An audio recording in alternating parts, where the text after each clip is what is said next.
But you wanna bet that I can get you back inside your head before the summer ends, and spread a little love. Just for a little fun, I'll make you come back to me before the rise of every sun. Baby, it's meant to be, I know you got a man, but he don't understand. You're gonna be a heartbreaker. You're such a love taker. So just suck me in and you can toss me like a cigarette. 'Cause I just wanna be a bad habit, yeah.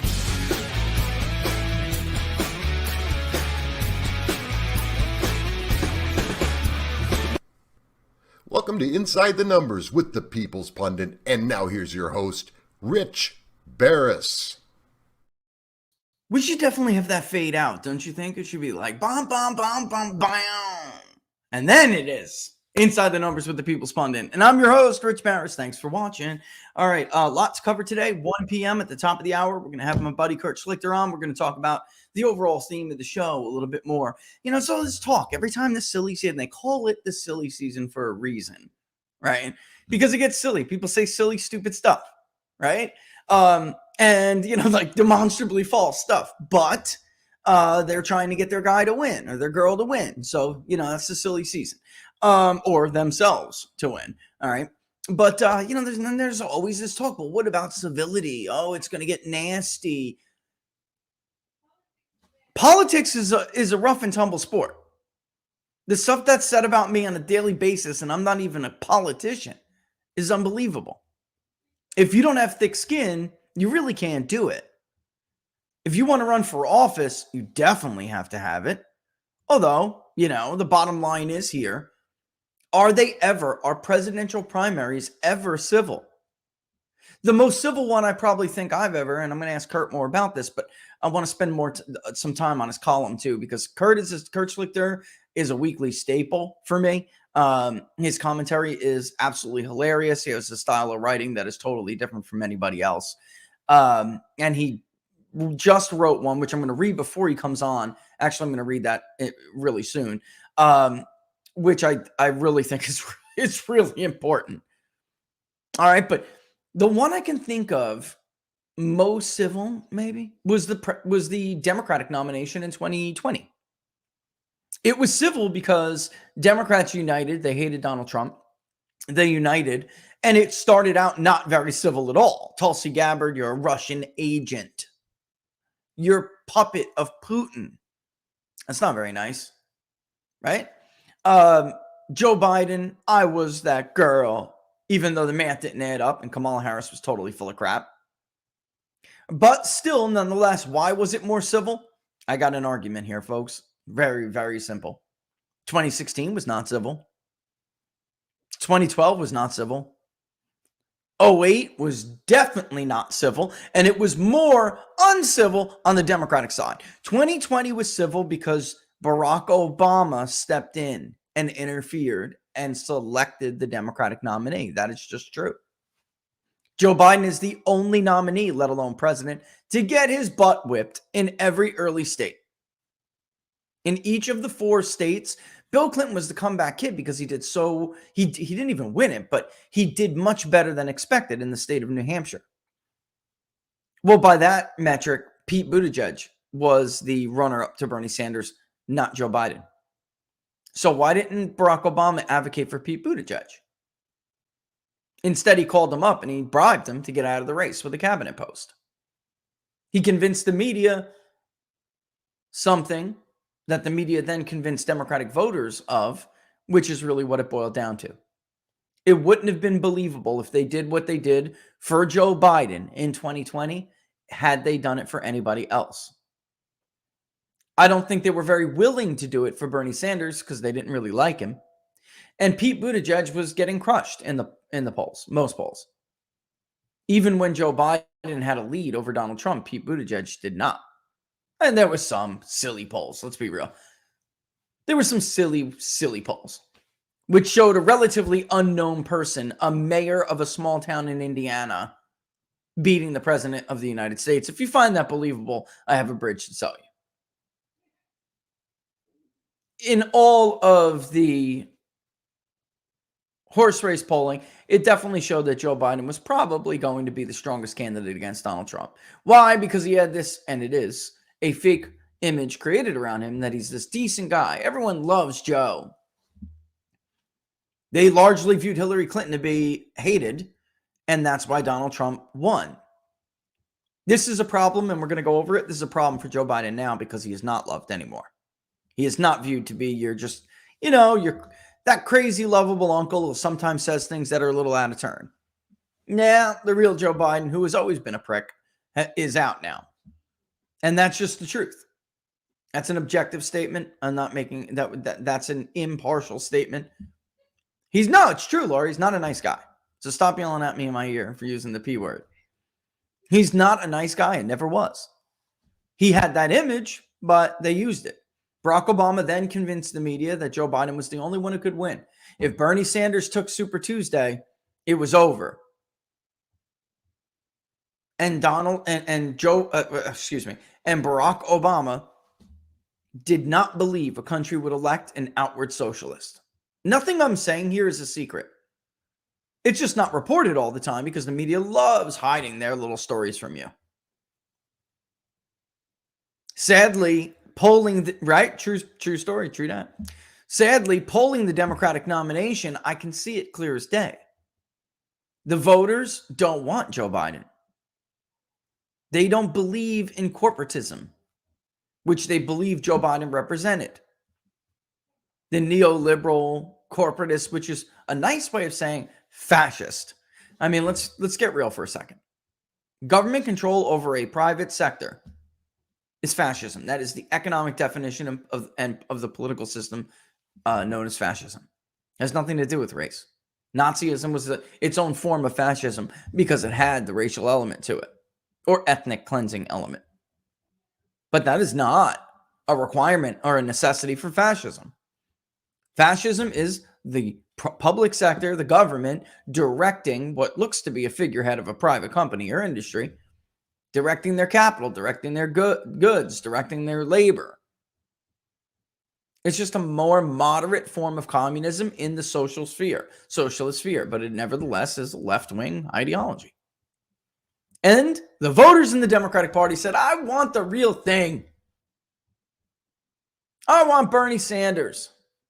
In some states, it didn't work. Why? Because the vote is too young. In California, it didn't work. In Colorado, it didn't work. Bernie was the one doing well with all the non-white voters in Iowas and satellite caucuses. Hell, even in Nevada, he crushed Joe Biden with Hispanic voters or caucus goers. He wasn't that far behind with black caucus goers at all. They had 2 weeks to convince the country or convince their primary vote that Bernie Sanders could not win. A slew of polls within that 2 weeks miraculously came out, showing that only Bernie loses to Donald Trump. Only Bernie. And Barack Obama burned up those phone lines. Pete, get out. We got a roll for you. Amy, get lost. I'll take care of you. Otherwise, Minnesota's going to Bernie. Maine's going to Bernie. Texas most definitely was going to go to Bernie. So that's how it worked. May have appeared civil, but was it? Are presidential primaries ever civil? 2016 was not a civil primary between Trump and everybody else. It was like one peg after the other he had it whacking down. Cruz overreached. He destroyed all future aspirations to be president. They're gone because of how uncivil the Republican nomination was. At the end of the day, where the Republican vote did coalesce behind Donald Trump, and they've been working ever since to peel some of those people away. All right, so, and the same is true. It's not just politics. Same is true of pundits.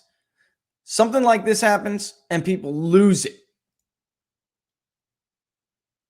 This was true. Again, this silly season. Watching the interview, which Donald Trump should not have done with Sean Hannity. But whatever, if it wasn't for Trump's dominant persona, then what was very apparent to be a hit job by the Murdochs would have worked. And I would suspect it would have worked on any other candidate. But Trump is so just like forceful, and he overtakes Hannity. They've known each other for years, but that goes to show you. I've told you all, man. Hannity strikes me as the kind of guy who would like sell his mother for a quarter if he needed it. That was a hit job, followed up by Laura Ingraham and all her talking heads. I want policy. What did Sean ask him? And he brought up DeSantis, which, of course, you're going to expect. There has to be this. Again, I don't understand what people expect to be civil. Like, it's a contest. However, I did, and I don't know if you guys can see it. I'll pop in real quick. Trump screenshotted it from what I wrote on Twitter, and it's absolutely true. Everybody knows it's true. I don't understand why there are all these trolls and bots and media people hitting me up over this. It's absolutely true, and you all know it. Adam Putnam, for those of us who are from Florida, all right, know who Adam Putnam was, as opposed to a junior congressman from Florida. Adam Putnam was a very well-known, well-liked, had a lot of support. He was going to win. Some of the internal polls had Putnam up by almost 30 points. I just looked ours up the other day. It was 27. Here's the Chamber of Commerce poll. Adam Putnam besting Ron DeSantis in Republican primary for governor. Look at the margin. From 18 to 49-year-olds, he was beating Ron DeSantis 42-7. From 50 to 60, 34-5. 65 plus, 27-17. Winning among men by 17 and women by 18. This is a 20-point lead for Adam Putnam, roughly, among 501 likely Republican voters. But there absolutely were internals, including our own, that definitely showed it to be closer to a 30-point race. Let's not get hung up on the 20 to 30. Was it 20 or was it 30? The point is the point. That is absolutely true. So let's just stop pretending it isn't. If you want it to be more civil, then stop being silly. Some things are just true. Right? Speaking of which, I got to read this column now before a guest comes on because I want to get to Joe Biden's polling. We have not gone over this in detail.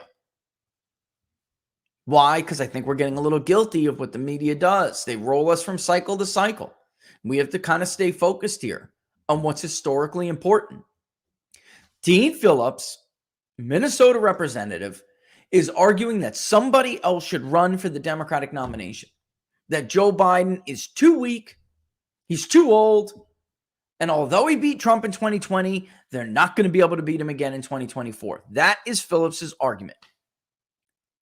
What was it, about 6-7 weeks ago, the Democratic Governors Association, the DGA, met in D.C. Murphy presided. They all basically decided we're going with Biden, and that's it. The White House has enormous power to keep challengers out. Herbert Walker Bush had one, Pat Buchanan.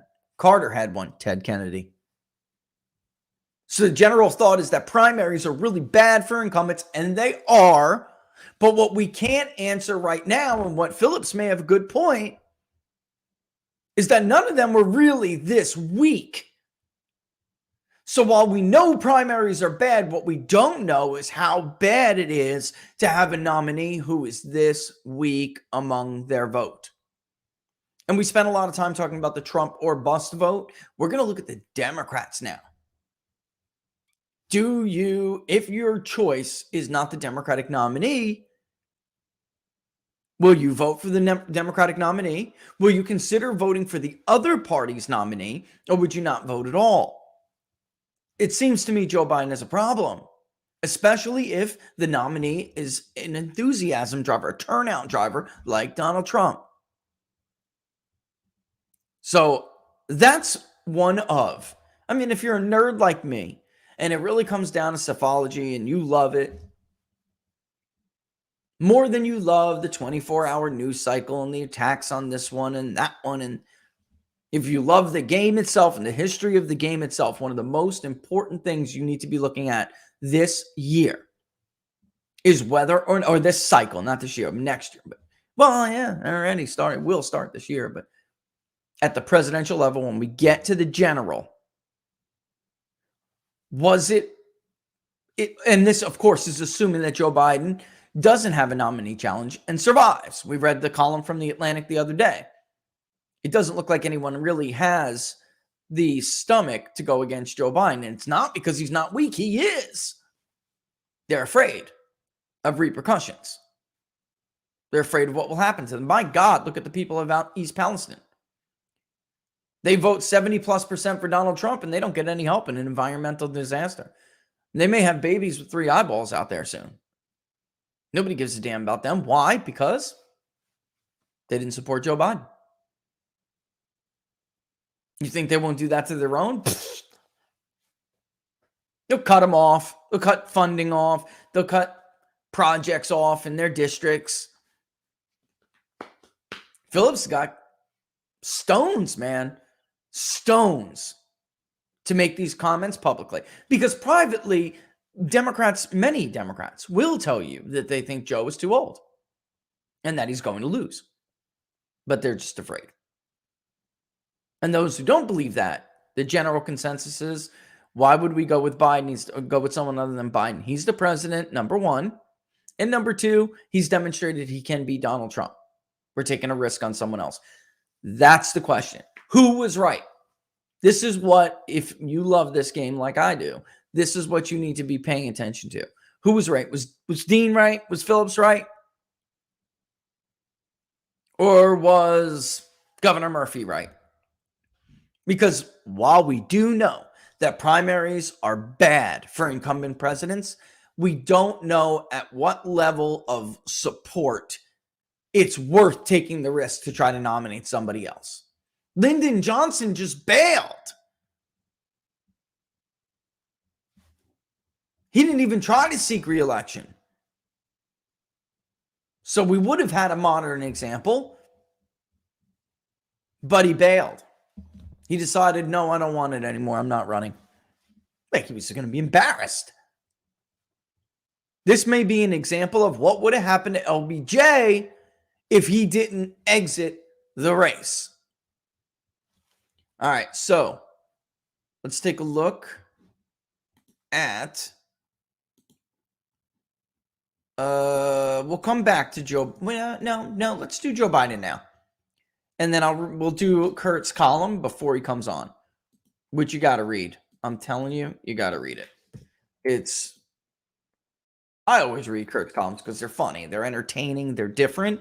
But this one, I think, especially when it comes to public opinion, this is a bit of a wake-up call, or at least it sounds like that's what he's trying to do to Republicans on the right. I don't know about you, but I was a little bit surprised by the response to this question.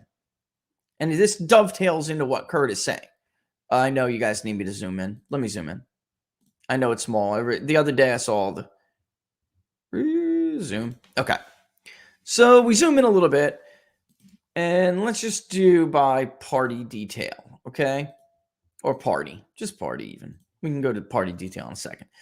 The media and entertainment industry consists of film, television, publishing, radio, and print. Specific segments include movies, TV shows, network and cable news, radio shows, music, newspaper, magazines, books, advertising, and even gaming. Compared to your own personal beliefs and values, which most closely describes the culture in today's media and entertainment industry. It's like the first day this looked like it was going to be really bad. It's not great, but only about a third said that it was, quote, hostile to my values. Not about a third. It's like a third, almost on the money. 46% said it was neutral, what they see in the media and entertainment, neutral toward their values. And only about 1 in 5 say it reflects my values. So overall, all in all, it's hostile plus 12. If you remove the neutral, just worry about it being relative values. But I'm a little bit surprised that it came in that low.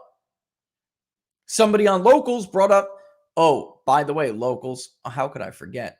Laura, remind me to remind them, at least in the hour break, and then also on the way out.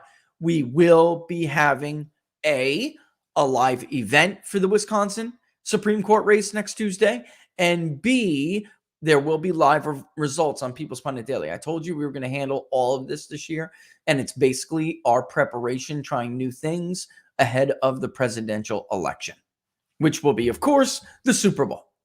We will have a nomination map every primary, every caucus. We will have a delegate tracker for both sides, by the way. It's going big or going home this year, folks. So mark it on your calendars next Tuesday, and I will get you the exact time. We're going to start a little bit early. I just don't know if we're going to have some guests join us. And if we do, which would be really cool, then that will decide if we start even earlier than I had anticipated. I don't know about exit polls, but it is possible. All right. Very cool. I'm looking forward to it. All right. So don't forget, next Tuesday. All right. So this kind of dovetails into what the Wall Street Journal polled the other, how important is faith, family, your country, patriotism. Complete collapse in a lot of these things. Andy Stanley was right. The rise of the nuns was going to do that. It was always going to do that. What do I mean by the rise of the nuns? I mean the rise in the percentage of people who say they have no religion. Okay? If you are a Protestant, all right, or other Christian, which is how we ask that, if you are a Protestant or other Christian, you are by far the most likely, except for another religion, but I'm talking about among the other religions, major religions, and definitely more than having no religion. You are more likely than anyone else to say that it is hostile. The media and entertainment industry is hostile to your views. Only about a quarter of Catholics say that. Only about 17% of Jewish voters say that. Only 15%, and now Muslim is a very small sample, but this is stunning to me. Stunning. Why? Because when you talk about the shooting that occurred the other day, I'm not going to name names. When you talk about the Emmys, the Grammys, the music awards, whatever it may be, if you think Christianity is intolerant of transgender, gender dystopia, gender dysphoria, gender delusion, I don't know what it's called today. If you think that they're intolerant, whoo. Another religion, 38% say hostile. No religion, which is kind of that almost cultural evangelical, though most of them would end up here, okay? But definitely those people who do believe in a creator, but don't believe in any kind of organized religion. By the way, look at the size. This is over 20% of the electorate now. I think it's like 24 in this poll. It's close. It's crazy. The rise of the nuns definitely are going to change society. That was definitely, most definitely going to happen. All right, so there's that. So I thought that was interesting as well. We talked about the Republican nomination. Let's talk about first the Democratic nomination. Not by religion. We're going to start with education. Because I really don't see, outside of one thing I'm about to show you, I just simply don't see a base. Not a big one. I see elements of a base. Uber white gentry liberals who have advanced degrees, and then the die-hard black Democratic machine voters. But even they're weakening on Joe Biden now. 50% of postgraduates said they're going to vote for Joe Biden. Now, that makes up a pretty big chunk now of the Democratic electorate. Non-white will be huge, though, so we're going to look at race in a second here. Undergrad, 36. Some college associate, only 22. This is really concerning for Joe Biden, considering he's supposed to be Mr. Scranton. Mr. Working Class Joe from northeastern Pennsylvania. It's just not real. It's not true. Michelle Obama is taking more of the high school or less vote when you combine them. I mean, honestly, well, it's more of her coalition. I mean, we threw in Michelle Obama because if I didn't, people were going to say, well, what about Michelle Obama? Republicans are afraid of her and you didn't poll her. So we put her in there. If it gets fundamentally unserious, and I don't think there's any way Michelle Obama would ever run against Joe Biden. Against him, Laura? Against him? I don't know. Now, if something, and God forbid YouTube, so don't have a canary, I'm simply making a scenario. If something happens to Joe Biden and Kamala Harris has to be sworn in, she'll run against her. And we all know why, don't we? Michelle Obama can't stand Kamala Harris.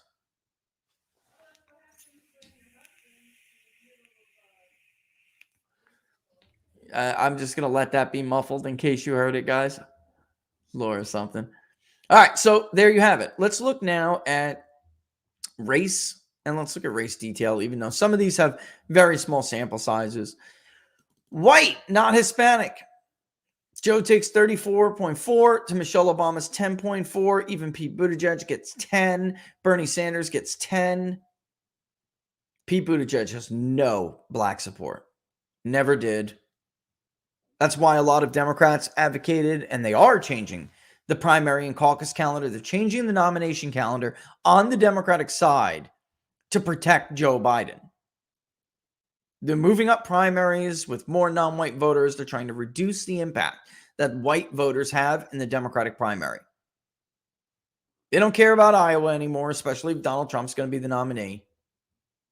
As Barnes said on Monday, if you think that Iowa and Ohio are reliably Republican states because Donald Trump does so well in them, then you're disqualified for talking about like a pundit from presidential politics.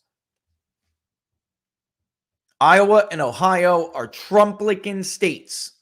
Obama carried Ohio twice. They're always razor thin. It has been for 100 years, damn near. Iowa, again, Barack Obama carried it twice, and he carried it easily. 12 points the first time. Yes, he reduced his share against Mitt Romney, but he still easily beat Mitt Romney in Iowa. It was like a 45-minute race call. 6 points. Ohio was closer, though we wound up beating Mitt Romney by almost 3 points over 2. It was like 2.4, 2.6, something like that. You guys want to fact check me on that? Remember, Karl Rove melted down. There's still more suburban vote in Franklin. Romney's got precincts out there. Megyn Kelly had to walk him over. She might as well just like held his hand. Had to walk him over to the decision desk so they can explain to him why that they and every other network, because that's before Fox called races in Arizona 3 hours too early. Actually, days too early. 7 days too early. That was before they did that. Every network agreed. He was having a complete and total meltdown because Mitt Romney could not carry the Appalachia Democratic Obama voter like Trump does. No Republican can. That isn't like that. J.D. Vance did not do any better in the Cincinnati suburbs.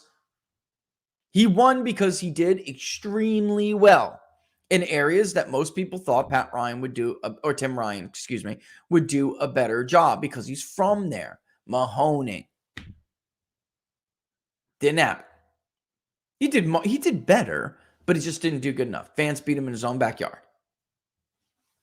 Why? Because J.D. Vance is J.D. Vance. He doesn't have a traditionalist Republican platform. Like Jim Renacci did, by the way. Renacci, whatever. And what happened? Sherrod Brown beat him. Speaking of which, there's our embeds to test. There's our map codes to test. Can't wait for Wisconsin. If Kelly wants to have any prayer, he better mimic Trump and Johnson in northwestern Wisconsin. Cannot fall into the 30s in Ashland, Bayfield, Douglas. Better stay in the low to mid 40s if you even want to have a chance. Better keep Kenosha at least +3. Preferably +5. Waukesha, don't slip anymore. As Decision Desk did a great job writing up, Waukesha has been slipping for Republicans. That is not just Donald Trump's fault. It has been. All right. So you better do good in lumberjack country. 919 is the sample size for Democrats in this one. There are more people who say they will vote in the, do I have that here? Let me see if I can add that real quick so I can give that to you guys. As far as who said they're going to vote in which primary, I don't have that here either, but give me 2 seconds and I will get it for you, okay? The share of people who say, yeah, I don't want a public link. Hold on. I'll just have to go to data sets or something. All right. It's loading. Give me 2 seconds and I'll give it to you. There are less people, even though the poll is over 2,000 voters, registered voters. Among likely voters, it's less. Likely voters just under 2,000. We spoke to about 2,400 people, a little over that. I mean, under that, obviously qualified. You know, there's not everybody makes it through the registered voter screen. Most obviously did because we're sourced through voters. And then 956 were likely voters. All right. But people, and let's stick with likely voters here while I put this in. There are more people who are going to vote in the Republican primary than there will be in the Democratic primary, or at least right now as it stands. Presidential primary vote intention. Let me put that in there. And it's pretty close, actually. But for an incumbent, they don't, you know, there's not a lot of turnout when there's an incumbent in the, what is this? Where'd I go? There it is. There's not a lot of turnout when an incumbent is not challenged. Now, if Joe Biden is challenged, Democrats will probably vote much higher numbers than expected. But as of right now, there's about 6-point turnout edge for Republicans. So let's refresh it and you'll see what I mean. It's pretty amazing. It ended up on the dot like this. All right, so 53%, and obviously this includes independents and third-party voters because there are open primary states. 53% said they would vote in the Democratic and the Republican primary. 47% said they would vote in the Republican primary. So the Republican sample is bigger than the Democratic sample, not by much, but it is. And if we look by party detail, you'll see that independents are shifting heavily towards voting in the Republican Party primary, as are third-party voters this time. That looks more like 2016 than it did in 2020, just FYI. And Trump wound up losing those third-party voters there. They have shifted considerably since 2020. It is largely a mainstream media narrative that Trump was helped by third-party candidates against Hillary Clinton, but those people did not vote for third party in 2020. They went more with the two-party ballot and voted Democrat, which, by the way, we absolutely found in our national polling for the Epoch Times. Biden was winning them 2, even 3-1 in some states. That has changed considerably now, even though it's a small sample, it's been consistent. If you look by the Democratic nomination, this does spell a little bit better news for Joe Biden. Oh, by the way, look at this. Only 4% of Republicans intend to vote in the Democratic nominee if they can, if it's open. And 10% of Democrats do if they can and it's open. All right. Let's look at Joe Biden. Among party, all right, if those Republicans who are going to vote, and again, what was it, 3%? What did I just say, 3 or 4? Joe Biden's winning about half of those Republicans who say they'll vote in the Democratic primary. They're not Republicans anymore. They're hanging on to it, a self-identification, but they're not Republicans anymore. You know who they are. You see them on TV day in and day out. Cernovich, by the way, had a really profound tweet in case you didn't hear what Katie Hobbs' team said after the shooting. Incredible. If a Republican made a statement like that, the legislature would convene and they would impeach them. If Kerry Lake was the governor and made a statement on par like that, wow. And I'm not going to repeat it because I don't want to bring that up. I'm saving my walking up to the line for Kurt's interview. Because Kurt's a hoot, in case you guys have never seen him on Inside the Numbers. We've interviewed him a couple of times when we were at live events. He's a hoot, man. He's a hell of an interview. It should be a good one. But anyway, Democrats, 37% are going with Joe Biden. So independents are up for grabs. Independents who are Democratic primary voters are up for grabs. Third-party voters are going for Bernie Sanders pretty significantly. I mean, when you only speak to that few amount of people and, most of them say Bernie or unsure, that's a problem. But look, 14% for Bernie, 16% for Joe Biden. The independent Democratic primary vote still likes Bernie. There's a chunk there. He could build on that. It's no small feat. Does Hillary Clinton have that? No. She has some Republican support, some Democrat support, but that's it. Michelle Obama's really the only one who gathers that much Democratic vote. Kamala Harris gets about 10%. But look at this. This is really remarkable. 7% of Democratic primary voters who chose unsure or Democratic ID, self-identified Democrats who are going to be primary voters. Only 7% said they're unsure. What is Joe Biden going to do to convince more than 2/3 of the Democratic primary electorate that he's their guy? The only thing he can do is keep these people out. If Joe Biden has a challenge, he's in trouble. Deep trouble. We did not poll the question by Starman. Did we poll the Wisconsin Supreme Court race? We did not. I was saying here, though, that it's possible we will have some exit polls. That I'm talking about ones that we conducted. I just don't want to go ahead and promise that to you yet. Because if I can't ensure that we're going to make that happen in time, then it would be a complete waste of money. You have to understand there's been people who've been voting in Wisconsin already. Oh, and Victor said, Rich mentioned to Barnes the other day a program on Showtime that depicts Atlanta in the 80s.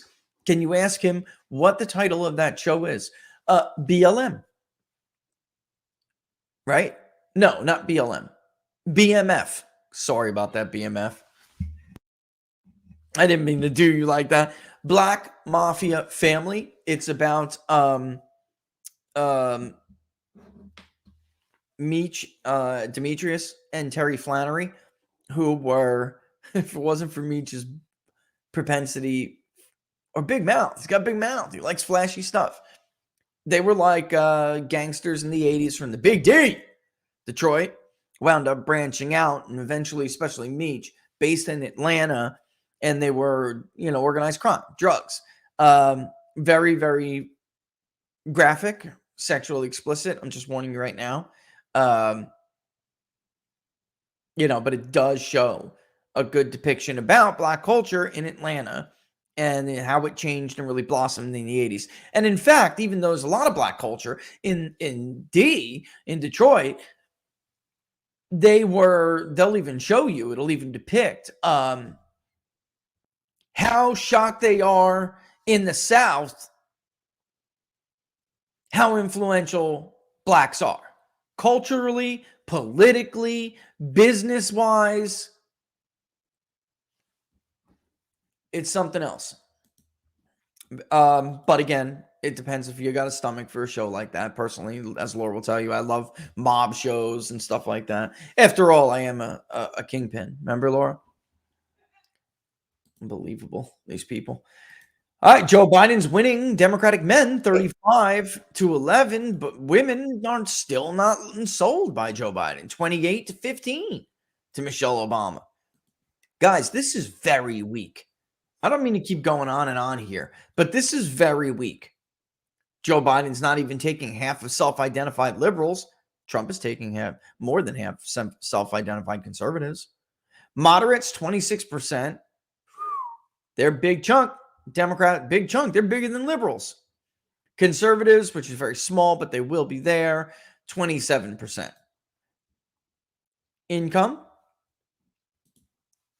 Joe Biden doing the worst among the core income bracket that is working class, not working poor, not so much even middle class, working class, 50 to 100,000, 20%.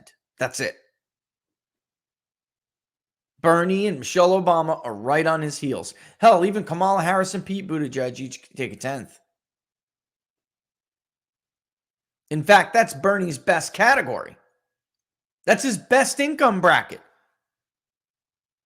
What's Joe Biden's? $200,000 or more. Congratulations, Democratic Party. Congratulations. You've become the party of the rich. Joe Biden has made you the party of the rich. How do I know that?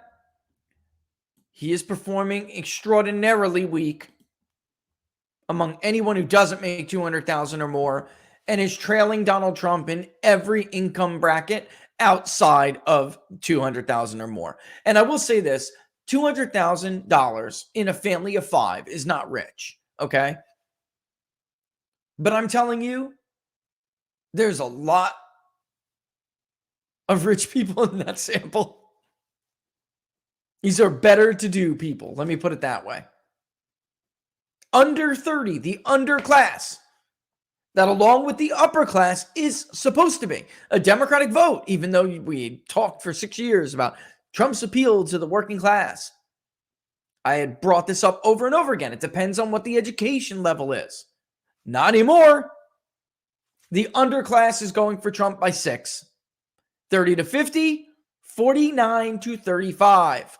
50 to 100, 45 to 33, 100 to 200, 44 to 41. The only group Joe Biden has double-digit support and is even carrying 200,000 or more, 54 to 34. And by the way, that's not, he's weak, but against Haley and DeSantis, Joe Biden does carry the underclass. He just doesn't do, like DeSantis is a lot of undecided. Biden is higher in the underclass. Well, he's about the same. A little bit higher against Trump. 1/10 of a percentage point more would be even. But, a lot of that just goes to undecided. Maybe DeSantis, could do better if he had better image among those people. But, look, he carries the 100,000 to 200,000 against DeSantis. He doesn't against Trump.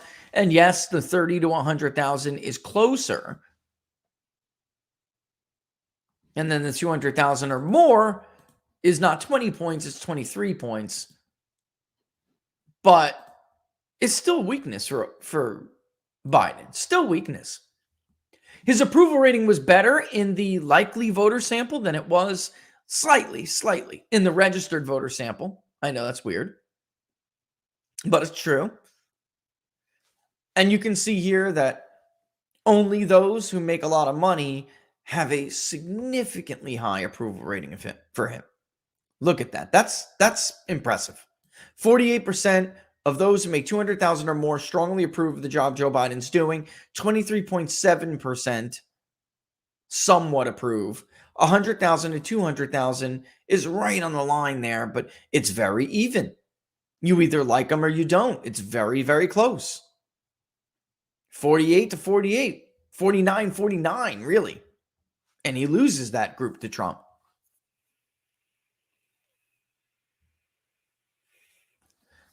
You go to the core working class of this country, 45%, 30 to 50 strongly disapprove, 43%, 50 to 100 strongly disapprove, a bunch of other chunks that somewhat disapprove, putting him at 60% in each group. Disapprove. The underclass, which he is supposed to be winning, folks, is about the average. Look at how close it is to the overall average. 38.1 strongly disapprove compared to 38.5 who strongly disapprove. 15.4 who somewhat disapprove compared to 15.1 overall who somewhat disapprove. 24.5 who somewhat disapprove compared to 24.6 overall. 19% flat under 30,000. This is that strongly approve, and 19 compared to 19.4 overall. That's remarkable. Remarkable. So when are we going to have this talk? If this was a Republican president polling this bad, it would be 24-hour coverage. 24-hour coverage. Joe Biden leads in every region. However, it is only in the Northeast where he shows 40% or more support. In the Midwest, 35.6. Bernie at 12.4. That's his best, which should not surprise you. This should be a little bit concerning if Bernie wants to run. He better get that up if he wants to carry New Hampshire. So on and on and on and on. We can talk more about this in a little bit, but if this was a Republican president, you would be hearing nothing but this. So-and-so is super weak. Will there be a primary challenge against so-and-so? The party doesn't want so-and-so. Is so-and-so certainly doomed? Absolutely. Nothing but. But that's the media, and that's what we come to expect from them. Just as Kurt Schlichter brings up here. I'm going to take a quick second here, but we're going to read this column before Kurt comes on because he'll be joining us shortly. But the media will drop this story now. The headline... Hold on, give me a second.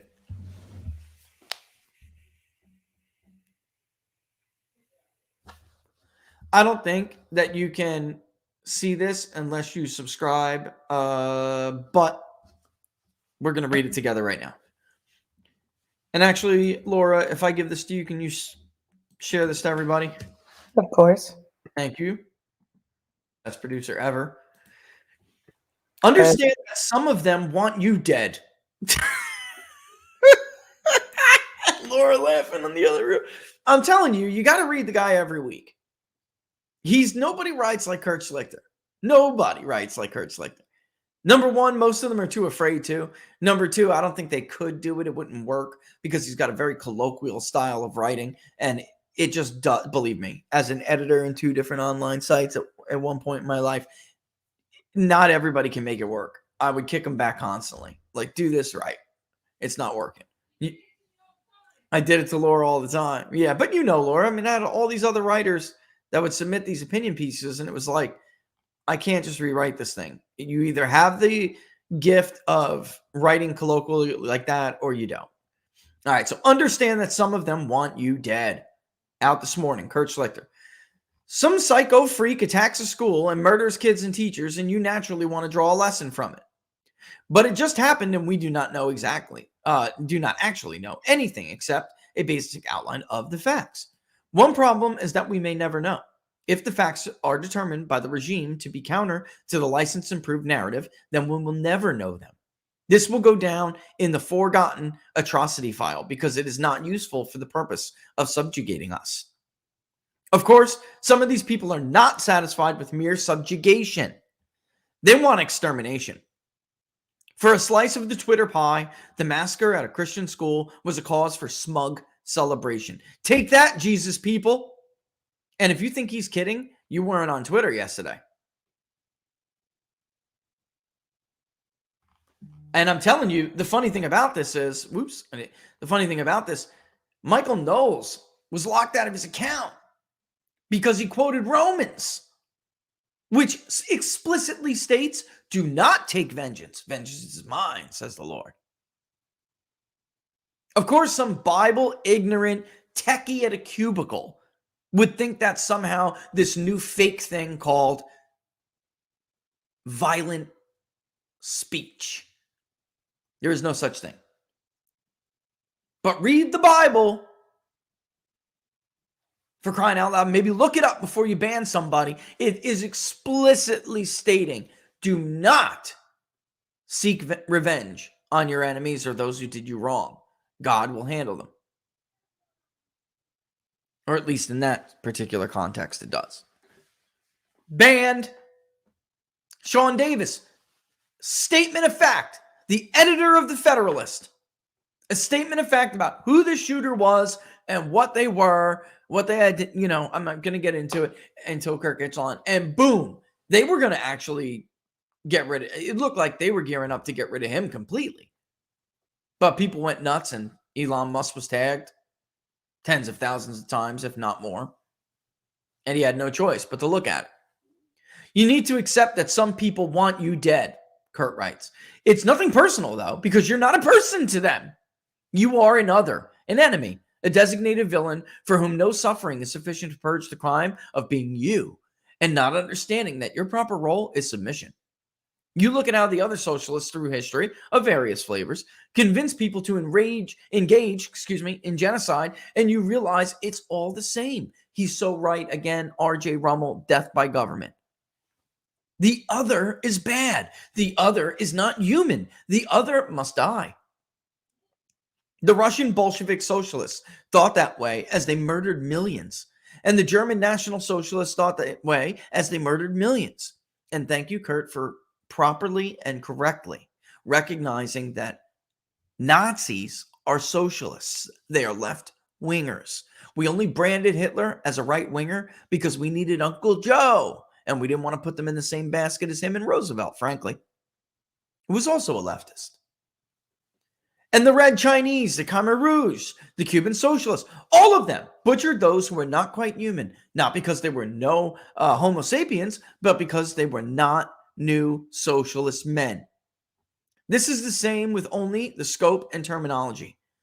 Maybe it was some Antifa freak dreaming of a French Revolution here. Maybe it was some trans monster acting out his or her homicidal fantasies. Maybe it was just a bastard. You can bet that if it was anything but an allegedly Christian Republican NRA member, you won't hear a damn thing. I would add race to the mix, but that's not even important to their bogus analysis. White Latinos, remember that? Black people who are the face of white supremacy. It doesn't matter. All their race hustling is simply cover for the real truth. They hate you because whatever your race or religion or anything else, you refuse to submit. Is it really about race? He's making the point. Clarence Thomas, look at how they treat him. Don Smith used to run back to back when we would have these situations, coverage of protests and what these supposed progressive, forward-thinking people want to do with Clarence Thomas. They sound like KKK in the first half of the 20th century. And some of them want you dead. Some on social media will tell you, and they will. If the free killers do not murder you, something else will do. Remember during COVID, how the plus side was that all bad people who refused to vax would die? Remember how East Palestine deserved it for liking Trump? 70 plus counting. We're just talking about that. When a fire or a tornado hits a place that did not go all in for Biden, the eager online anonymisms begins. By the way, when Trump caught COVID, they were openly hoping he would die on Twitter. You remember? Kathy Reed. Remember? Many more will simply shrug. They are not broken up at all. Your deaths are of no particular import. It might as well be a famine in Burkina Faso for all they care. You do not matter. You do not enter into their consciousness. And if there are fewer of you, well, that's a plus. Now, they need not do it directly. They can do it indirectly. They will eagerly demand that you disarm because guns are bad, you see. Except no one ever wanted to help you by making you less able to defend yourself. This is not about helping you. You are never going to shoot someone in a drug deal gone south or a carjacking. You will never walk into a school with murder on your mind. All you will do with those big evil guns of yours is defend yourselves against criminals and tyrants. But then our enemies like criminals and love tyrants, and they hate you. So defend yourself you must. There's no one out there who will ride to the rescue. The cops of Vivaldi are a dire warning to the rest of us citizens. At the end of the day, a certain type of regime flunky will stop the cop who wants to go in and kill the criminal.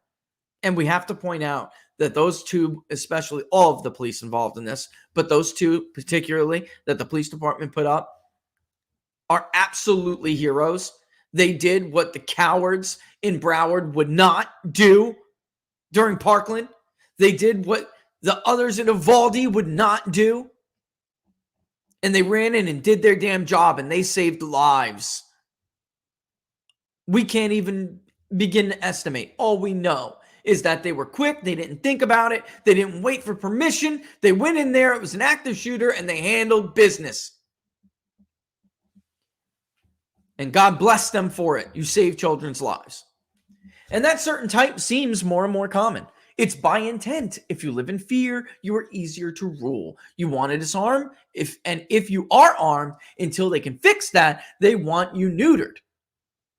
Cops, at least many of them, will not stop the bad people. You have been told not to. Who needs to take the political hit for defunding the police when your Soros-bought prosecutor will just let the dirtbag you risk your life to bust go? Why take that risk? As a cop doing his job or a citizen acting in the defense of himself or others, you risk more than your life. What if that criminal you bust dies as you take him down? It happens. And cops and citizens know that the same deference given to scumbags will never, ever be given to you. So the cops let the criminals prey on each other, which necessarily means they prey on citizens. And the citizens take their futures in their hands if they resist. Remember that guy robbed in his bodega who stabbed a career criminal to keep from being murdered? He'd be in prison now if not for the glare of publicity. Who wants to risk that? We should not have to. We need to pressure our Republicans in the states and in the House to act. We need pro-gun freedom legislation. We need pro-self-defense procedural rules that make it difficult for communist prosecutors to hassle innocent citizens who are simply ridding society of degenerate criminals. And we need, I know, Laura, I love him, right? He's one of the, I'm telling you, he's a staple. You got to read him.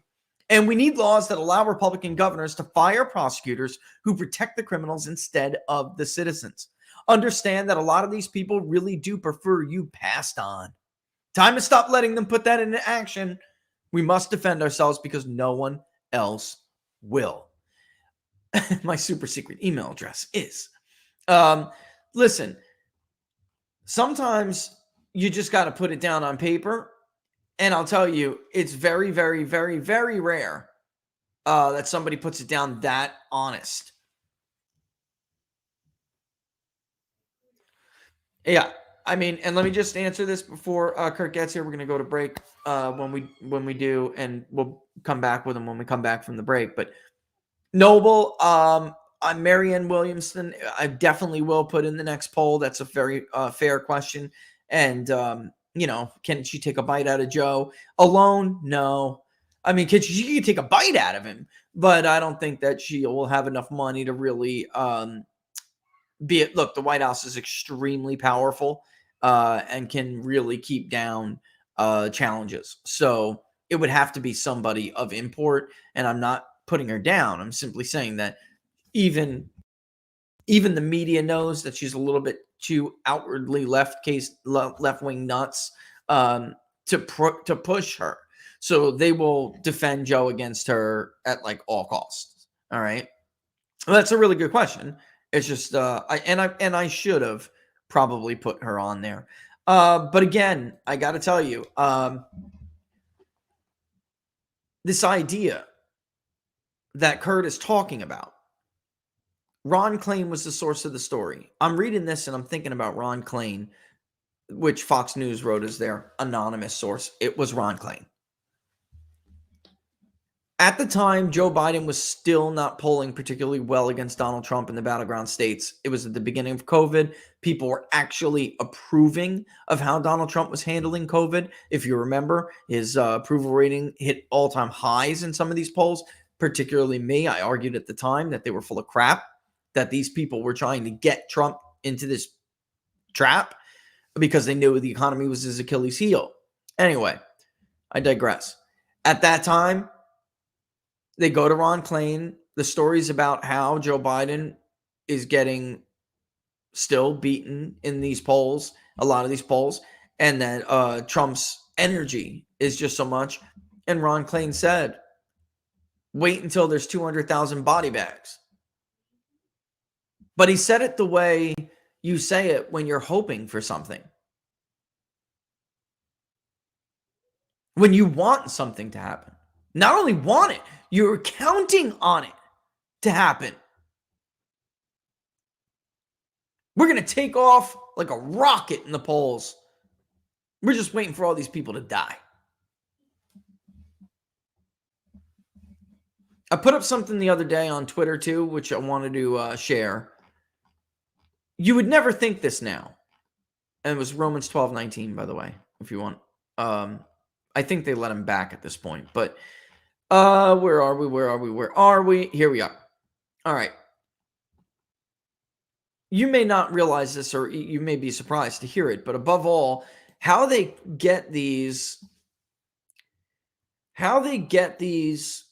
shootings and seize on them in such an irresponsible way, because for decades it has been known. Mother Jones did a great job on this. They called it the Columbine effect. If you want to read them specifically, I have a thread out right now, and here I'll just throw it in the thing for Laura to send out.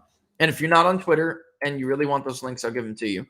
But it used to be called the Columbine effect, and the media had been established as a contagion, right? So how they cover these shootings inspires subsequent tragic events, because what they're doing is coaxing the mentally unstable. They bury the issue, the root cause of this issue. Folks, the Second Amendment was ratified in December 1791, if memory serves.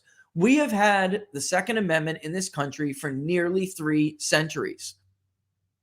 The phenomena of mass shootings is a modern phenomenon that started in the 60s. Largely, social scientists, have settled on the event that took place at the University of Texas, and I'm not going to give it any more credence than that. You can look it up. That started the modern phenomena of mass shootings. Before that, the worst attack on a school, campus, anything like that was done by a bomb. Even more deadly. Even though firearms were more readily available, I'm talking about certain kinds. This was before automatic bans, if I remember, memory serves me right. One of the worst mass shootings ever. The event at Columbine High School took place when there was a ban in place.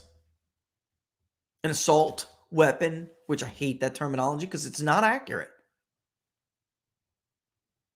AR does not mean assault rifle. It's a model number. Armor light. It's incredible. All right, so there you have it.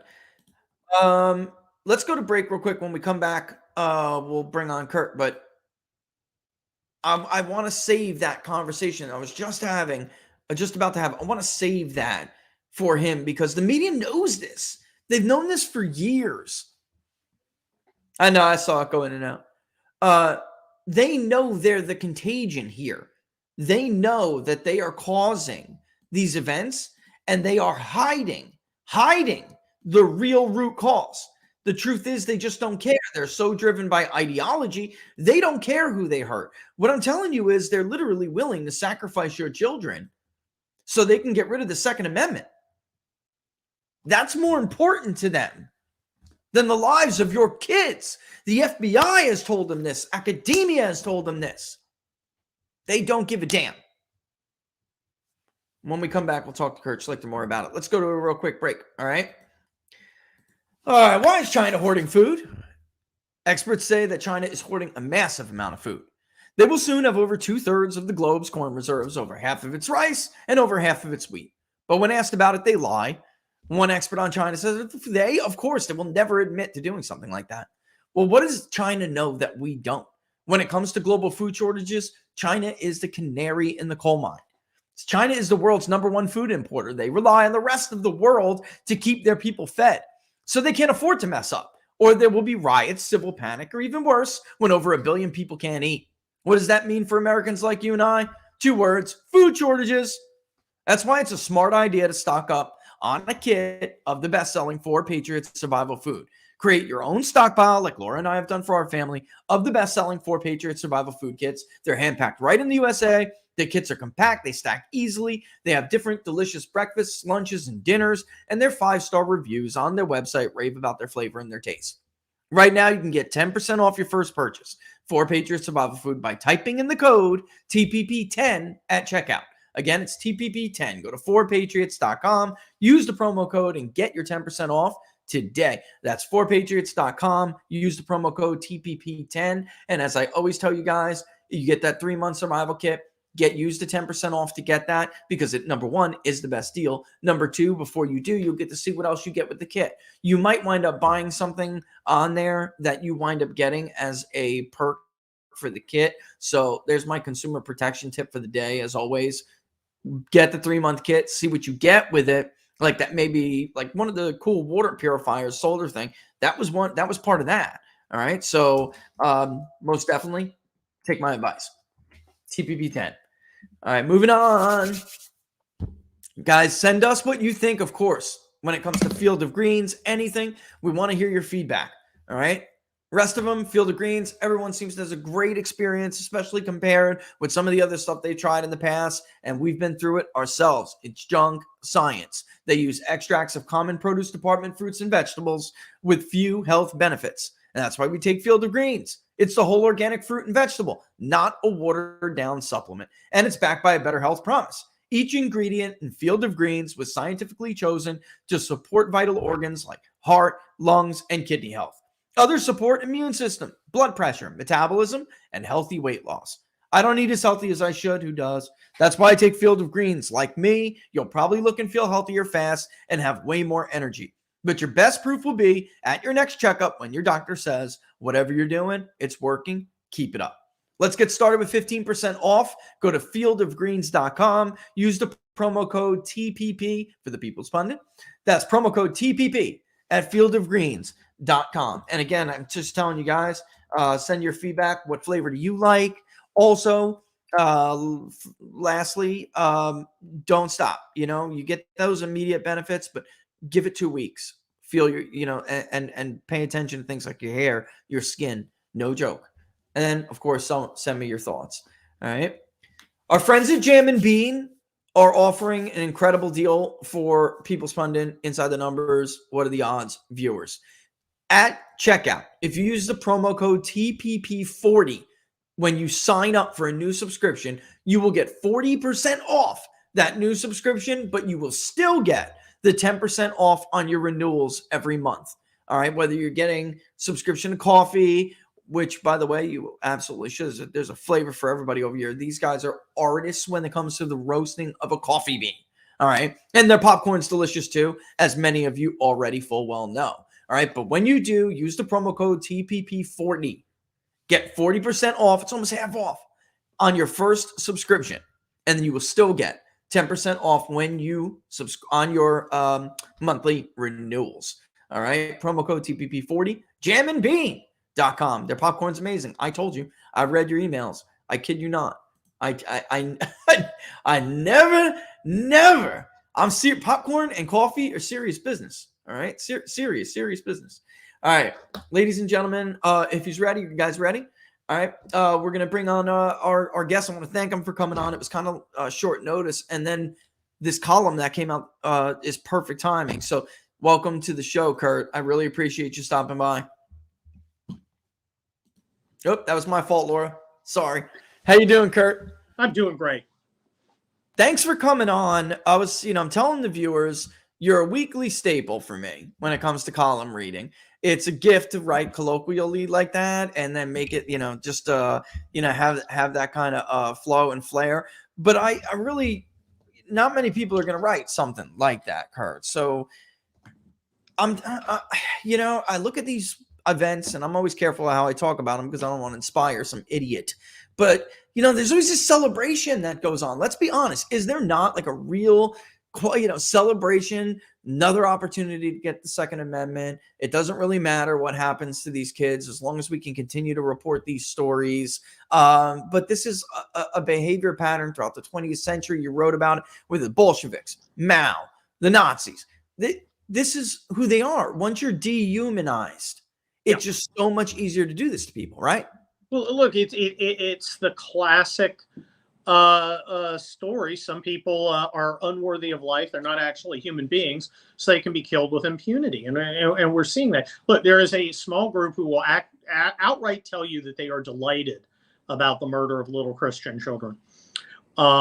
There are a number of other people who will not say so, but they will take no action. So, is that tacit approval? They've got to look at their own conscience about that. But they're not all broken up about it, and they're willing to exploit the opportunity, which is to disarm the rest of us. I think it's an interesting argument that bad people are going and killing people like you. So the answer is that you should be disarmed. But the thing is, that is a stupid argument, but there are no arguments here. This is not about an argument. This is about what they would do if they had their way and were able to impose their will through force. They would disarm us, disenfranchise us. We'd be serfs. It is up to us to refuse to participate in that. I'm reading your column, and then after I did, I'm remembering things. You always hindsight's always 2020. But during the pandemic, I'm looking back and just outwardly happy people. Donald Trump has COVID. Maybe he'll die. I mean, just horrible stuff. Celebrating the death of your political enemies is another level, Kurt. Well, the problem is for a lot of these people, they have given that space in every human being where there should be religion. Yes. There's nothing, so it's filled up with whatever garbage happens to be around. We have a political culture and a ruling class that tolerates this kind of thing. Like 40 years ago, somebody said, well, I hope the president dies. Everybody look at him and go, you're a freaking idiot. And that goes for Jimmy Carter. That goes for Ronald Reagan. You're just an idiot. You just shut up and you'd be shunned from polite society. Now it's like, okay, it's tolerable, getting up and ripping the State of the Union address in half behind President Trump.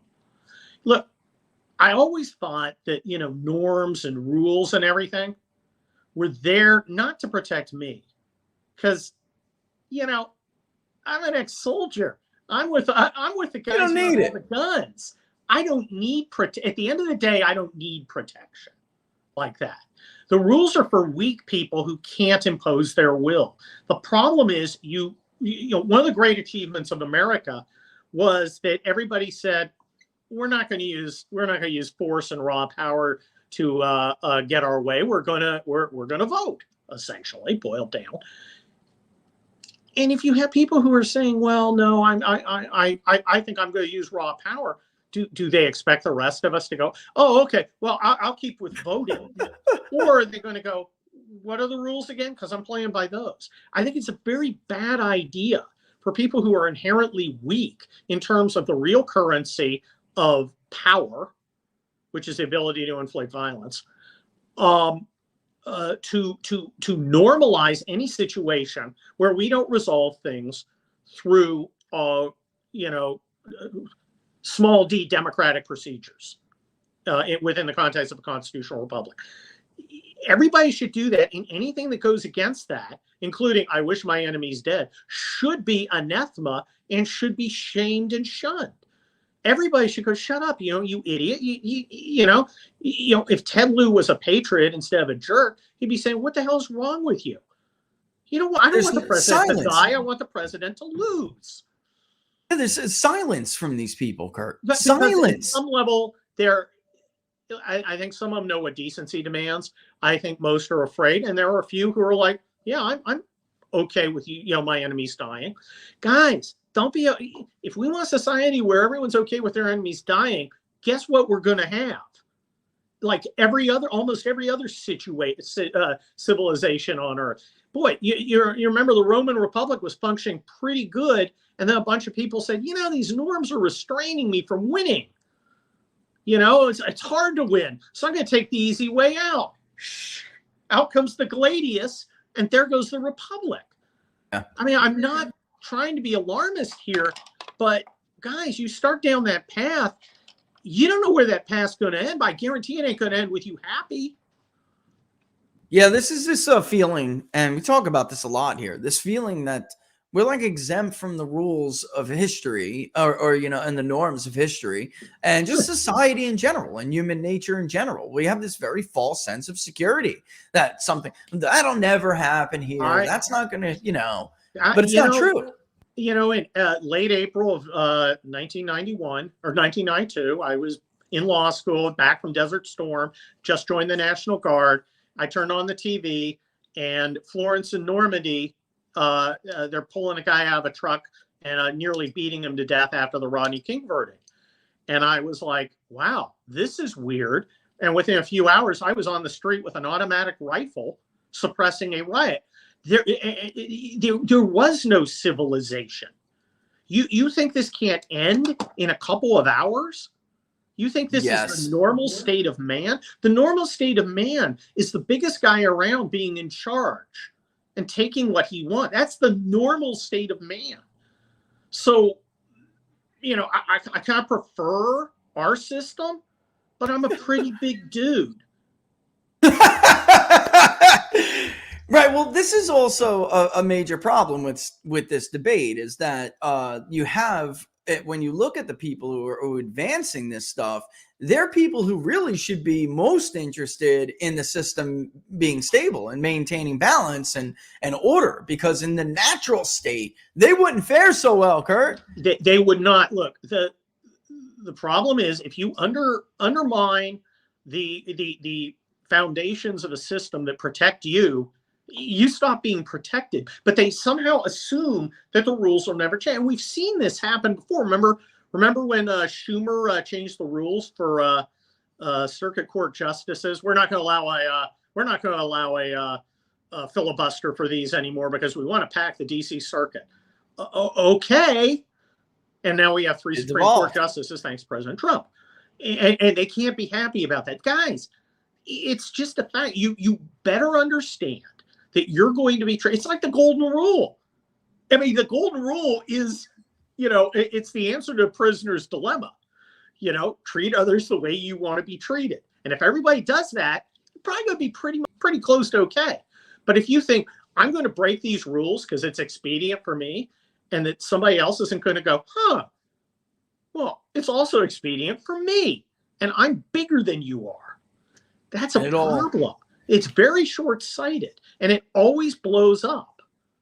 Yeah, and it all devolves from there. It is short-sighted, and that's the irony of it all. This is all, you know, comes from largely from people who are supposed to, or, you know, they self-identify as being progressive and forward-thinking, but they're not really thinking that far ahead, are they?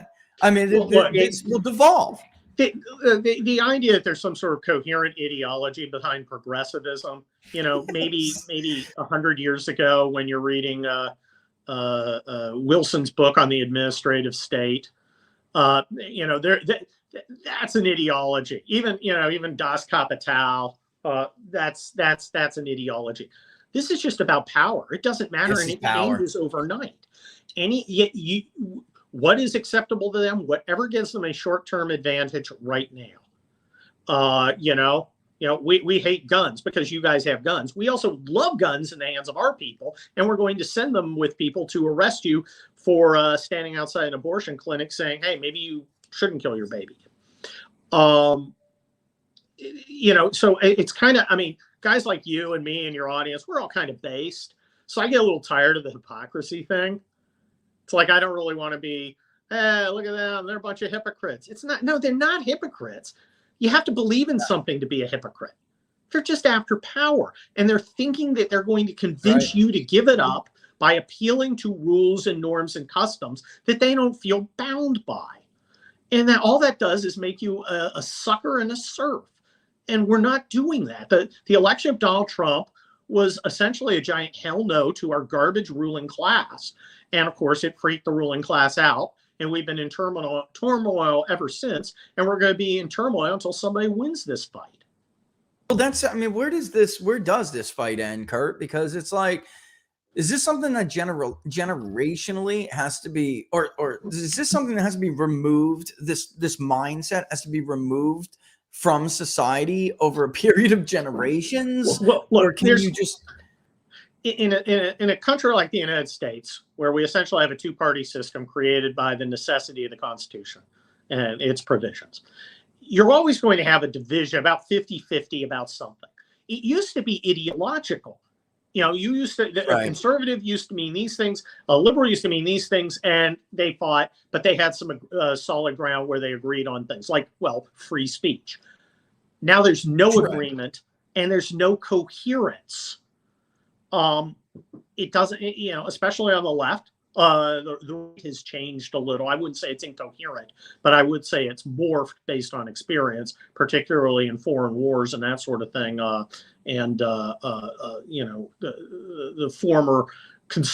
former Republican love of corporations, which is there's an affair that soured pretty well. But you look at the left, and it's really just, it's not a coherent whole.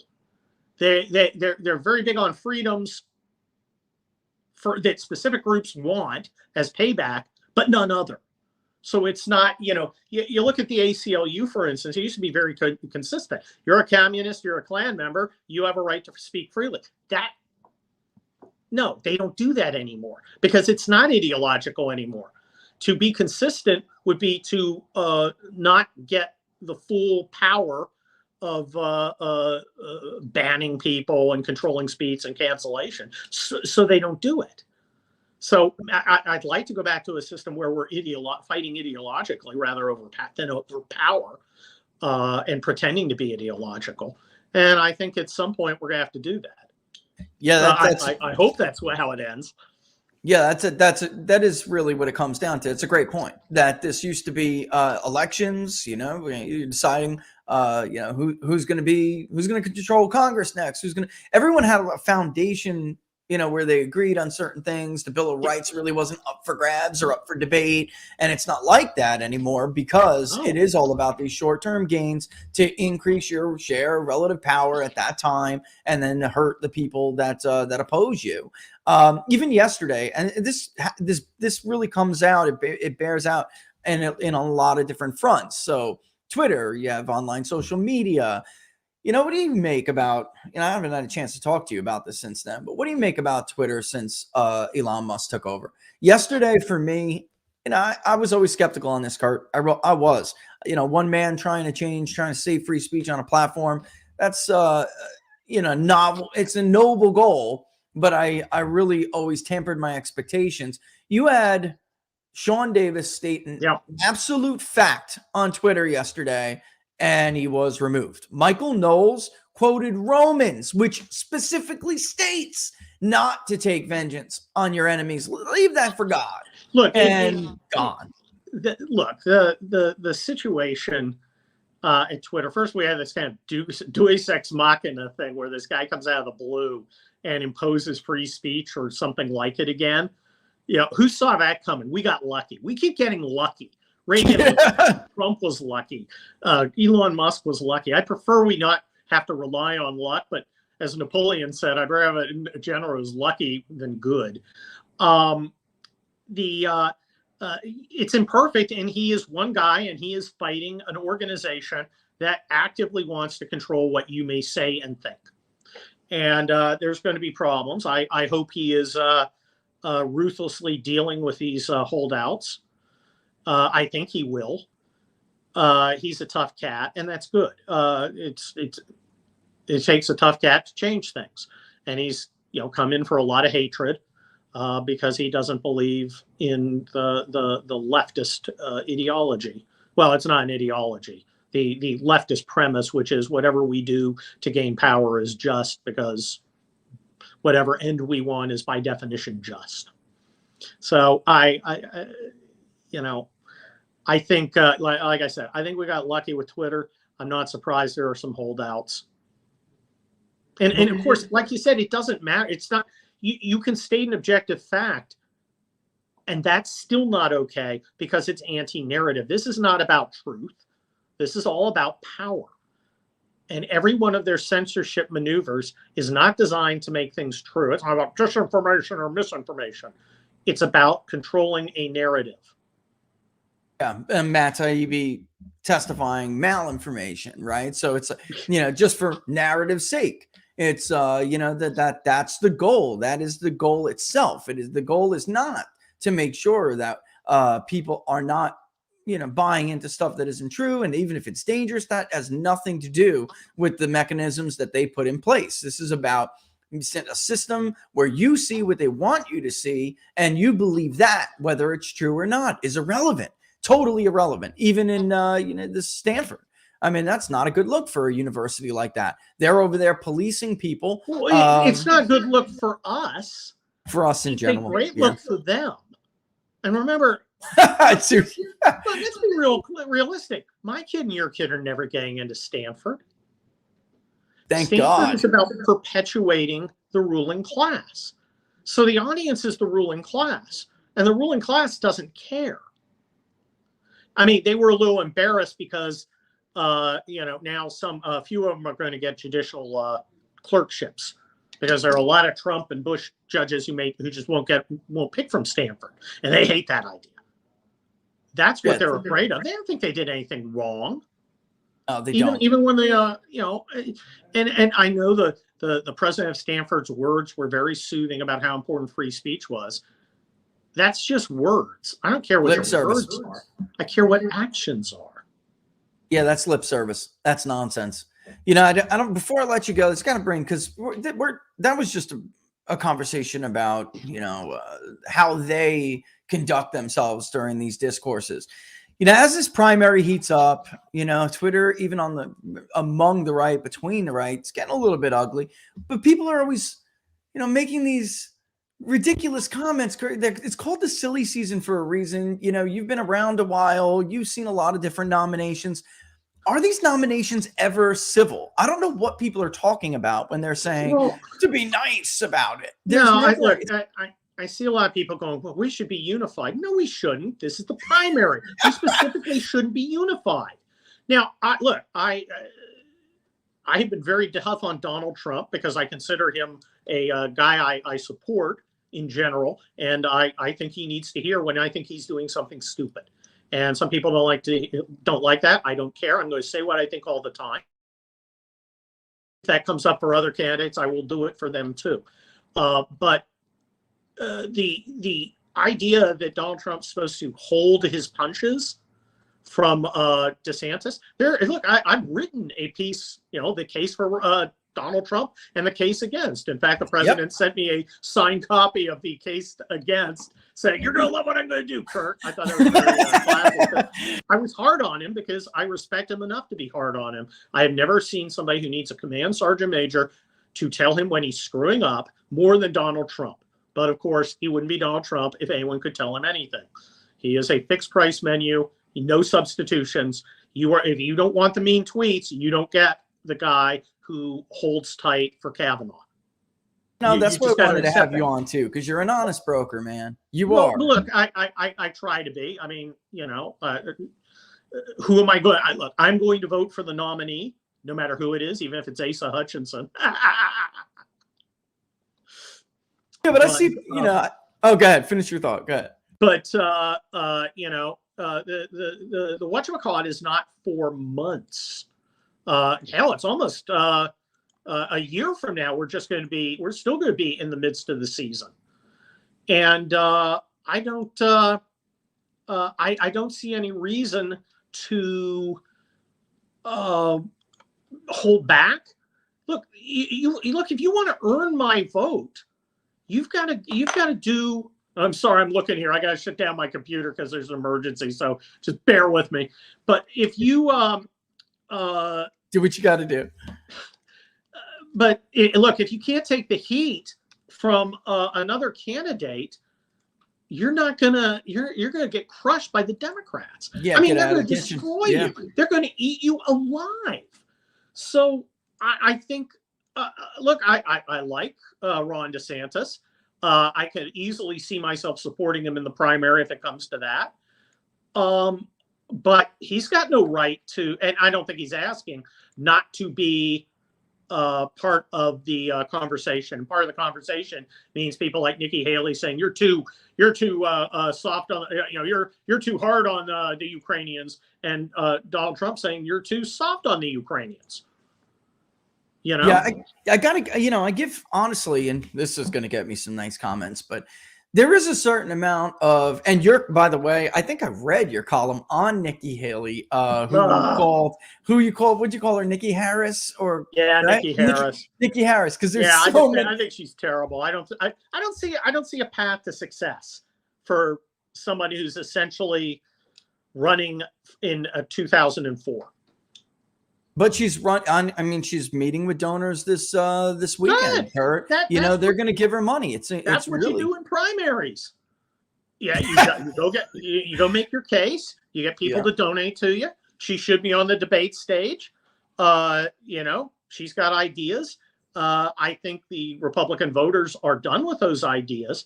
It's like the last 18 years have not happened for her. We got her at like 5 or 6%. And she's been running. The bottom line, she just doesn't match with the base. There's no lane anymore for that. What's the lane? And I know people are, you're just like Jeb. She's got a lot of the Jeb vibe. She's got that picture of her with her, at a thing with the CIA guy. And it's just, that's just tone deaf. What about, you had Chris Christie in New Hampshire yesterday. What about Chris Christie? Once upon a time, both you and I were because I remember reading your columns back then, pre-Donald Trump, pretty bullish on a Chris Christie. I liked Christie. I'll tell you when I stopped being impressed by him was at CPAC. I think it was 2015. I thought, I'm going to go in, I'm going to watch Christie. I never watch his speeches. I'm hanging with my friends, having a drink, whatever. I'm going to watch Christie. I'll watch Trump. I'll watch Christie. I go in to watch Christie, and I'm expecting, this is my announcement. I'm coming out. Here's who I'm going to be. He gives a speech that you'd expect at a Rancho Cucamonga Inland Empire Valley Republican chicken dinner. It's the most boring. We need to cut taxes, and we need to, entrepreneur and our freedom, and it's just all the, ahoy cliches from the Weekly Standard. And I was just like, what? Where did the guy that I wanted to hear from go? Where's the cat who could confront the problems and shake off the cobwebs? Well, that cat happened to be Donald Trump. That's what happened to him, Kurt. That's what happened to him. He got in there. They both had really similar attitudinal appeals, working class kind of, I'll shake your hand, meet with anybody kind of thing. Love that. And it was great. But the problem is, there was somebody who just outdid him on it. And New Hampshire yesterday, he said, I'm the only one who can beat this guy. Well, the thing about Chris Christie is he, like the other 16 guys up on the stage, some of whom are really great guys. I gave money to Ted Cruz, for instance, but none of them stepped outside the establishment far enough to see what normal people were thinking. The whole "I'm going to build the wall, make Mexico pay for it" that kind of summed up a problem that people were. The border is a problem. It's got to get fixed, and no one wanted to fix it. Trump came in and said, I don't care what you say about me. I'm going to deal with it. In fact, while he didn't build the wall the way he hoped, he actually, the border was under control. The other thing was Trump actually intended on keeping his word, which I didn't believe he was going to. I thought, here's this New York liberal. He's on TV a lot. He's going to get in the office. At least he's not going to be Hillary. Fine. But he starts doing the things he says he's going to do. The generals all say, don't move the generals of foreign policy, don't move the Israeli embassy into Jerusalem. You can't possibly do it. He goes, no, I said I was going to do it. And he did it, and it was great. That's the appeal about the guy, is he did what he said he was going to do. And I don't know, do I think Nikki Haley's going to do what she says she's going to do? To the extent it's the same thing everybody else in Washington, D.C. thinks. Yeah. But is she going to do anything else? Is she going to uproot any of the stuff I hate? No. Yeah, that's the thing with Nikki Haley. It's a little bit different with her. I am afraid she's going to do the things that she says she's going to do. Yeah. That's the scariest part about it. The Republican Party, and Pence has this problem too. They don't understand the Republican Party of the day. Republican Party of today is composed of abused wives. We have been cheated on so many times and slapped around so many times. We have no trust, and we're about to bob at somebody, and they just don't get it. They could literally read through an old Weekly Standard and go, "Why, these ideas are terrific. Why, let's encourage all entrepreneurialism. look, I like entrepreneurs. I have a company. I get it, but the vast majority of Americans don't want to go start their own business. They want to make sure they have a job and can get a fair shake. And nobody seems to care about that. Yeah. That's really well put. That's a short, Laura, if I ever heard it. Abused wives. I mean, that is what the Republican voter is. Yeah, why should they be trusting? And that's why, Trump's attacks about, well, he loves Paul Ryan and Jeb Bush, which I think are ridiculous substantively, can be effective. Yeah, they will be. Yeah, I agree. Because I don't want Paul Ryan. I don't want Jeb. It's up to, DeSantis to deal with that. I think he can. I think it's the first threat Trump has faced. DeSantis is very, very good. He's very smart. He's got a ton of money. And he is not afraid of Donald Trump. Everybody else is afraid of. You remember when Marco Rubio said, well, I'm going to take it to Donald Trump. Guy's quaking in his Gucci's. and you just start Trump like this. Bring it, little Marco. Bring it. You have to admit. I don't think you get the same with DeSantis. It's up to DeSantis, though. DeSantis got to perform. But I think he's going to meet his first real, when DeSantis announces, which I think he will, he's going to meet his first real competition. And two men walk in, one man walks out, and Asa Hutchinson's up in the stands because he's not even in the game. Yeah, I mean, you do worry at all, I mean, about base fracture after this? I mean, that's the other side of the argument. What do you say about that? Look, that's the danger in primaries. There are people who go into the general weekend from primaries all the time. Here's my thing. I'm playing the game of I'm a Republican. Okay. I'm playing the game. I'm in the primary. If I vote, I'm saying I'm going to abide by the rules. And if the American people, if the Republicans decide I'm nominating Asa Hutchinson, I'm going to vote for Asa Hutchinson. I'm going to vote for the Republican. It just, anybody goes, well, I'll never vote for DeSantis because I love Trump. Well, my favorite is when these guys, you say, I'm not a Republican, I'm a Trump guy. You're a rhino. Okay, we're a rhino, Republican name only. Yeah, I wanted to literally just said you on Twitter. Get that. But I think that's foolish. I think it's anybody who says I'm not going to vote for Trump. I think that's foolish because if you want not voting for our guy, whoever it is, whoever wins fair and square, is the equivalent of voting for the other side. It just is. So I'm hoping that most people don't do that. I'm hoping whoever loses walks out on stage and says, this guy won. We had a tough primary. This guy won. I'm his number one backer. And I hope that Trump does that for DeSantis. And I'm happy to let him take credit for DeSantis's victory. And I hope DeSantis does that for Trump. And that should be the expectation that I've been looking for. But we'll see. I don't think Trump will ever go third party for three reasons. First, he's likely to be humiliated. Second, it's going to cost a ton of money. And third, it requires a huge focused organization to get on the ballots in 51 venues. And, there's a lot of things you can say about Donald Trump, but disciplined and focused operational oversight is not exactly the Trump strong suit. Just saying. They would do their damnedest to keep him off a ballot. They're going to do that anyway. That's not even. I'm just talking about finding creating an organization and can actually go fill out the paperwork and get it in 51 venues.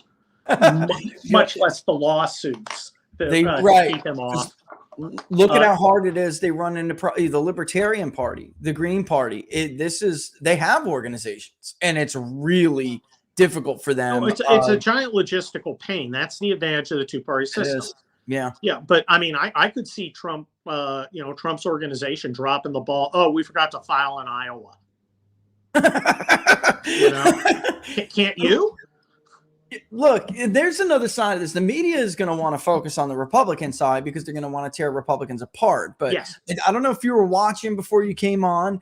I've never seen this before. I'm not the only, our poll is not the only one to find this. Everyone is finding this. We have Joe Biden in the low 30s for a Democratic nomination. Yeah. It's true, primaries hurt incumbents, Kurt, but it's also true that I've never seen another example. I went looking for one. Carter against Kennedy, Herbert Walker Bush. Carter destroyed Kennedy. He destroyed him in the end. Well, I mean, he was a terrible president. I was alive then, man. I'm old as dirt. He kicked Kennedy's ass. I mean, it was brutal. Kennedy never ran again. I mean, he was just broken. And everybody thought Jimmy Carter was a disaster. Jimmy Carter did as well as he did because there were still a lot of old school New Deal Dems who loved Roosevelt, could never imagine voting for anyone else, although a lot of them eventually did for Reagan. And a lot of people were scared of Reagan. And so Jimmy Carter lost badly, but not as badly as he could have. But yeah, I don't think primaries. Look, frankly, I think the Democrat primary season's almost as interesting as the Republican, because you look at Biden and he comes out in this horrible massacre in Tennessee, and he comes out and he's just making these tone deaf jokes. And I don't think it's because he thinks Christian kids should be murdered. I think it's because he's an old guy who's senile and can't read the vibe. He's lost. And it was painful and humiliating. And I